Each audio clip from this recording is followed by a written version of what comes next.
I'm Katie Pettifer. I'm the Director for Strategy and Regulatory Compliance at the Food Standards Agency. I've been at the FSA about a year and a half, but the regulatory compliance bit is a little newer for me. I took over responsibility for that area at the beginning of this month, and I was really delighted to inherit, among many other things, the work that's been going on this guide. So thank you very much for inviting me here today to represent the FSA at the launch of this new updated catering guide. Hospitality in the UK, as we all know, is going through one of the toughest periods in recent history. After the unprecedented shock of COVID, the impact of EU exit, and then the war in Ukraine, we know that rising food and energy prices are placing a further strain on businesses through the higher costs they're facing, supply chain disruption.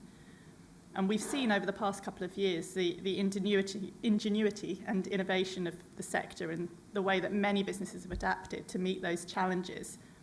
We know the sector's resilient, but we also understand the huge pressures businesses are facing, and we want to make sure that we're playing our part in helping all businesses to meet their commitments and obligations. So I'm really delighted that I have the opportunity to be here with you today launching this guide.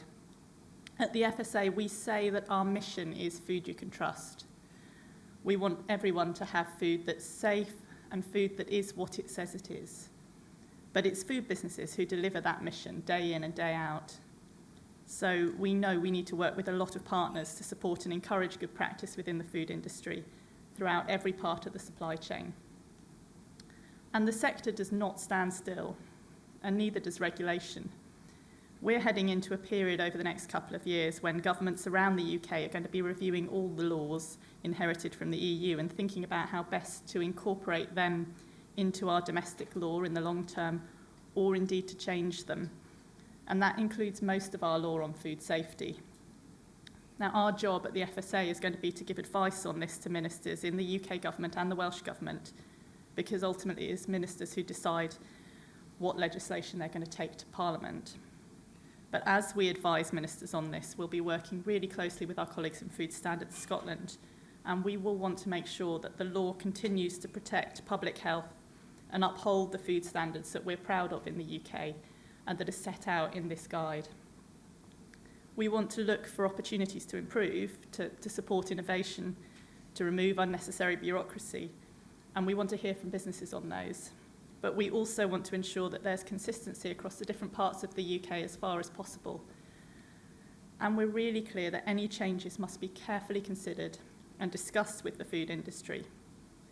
We've heard the message loud and clear over the last few months that businesses have got a lot to deal with right now.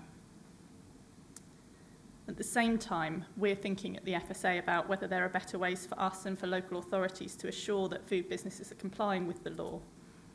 We want to make the whole process more risk-based, more proportionate, so that local authorities are spending their time and effort in the right places, and so that there's a clear incentive for the many businesses who are doing the right thing. So we're consulting at the moment on some changes to the way that trading standards teams assure food standards compliance, which would see them spend more time with the high-risk, non-compliant businesses and less with the businesses who have a good track record of following the rules.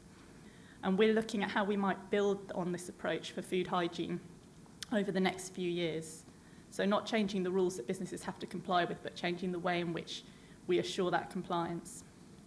And we're trialling out some new approaches. We're testing out how enterprise-level regulation might work with 5 big UK retailers next year. And that will help us to test whether there are better ways of carrying out assurance in the longer term.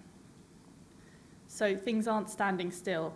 Food regulation is evolving, and as it does, it's really important that businesses of all sizes can get trustworthy and accurate advice and guidance.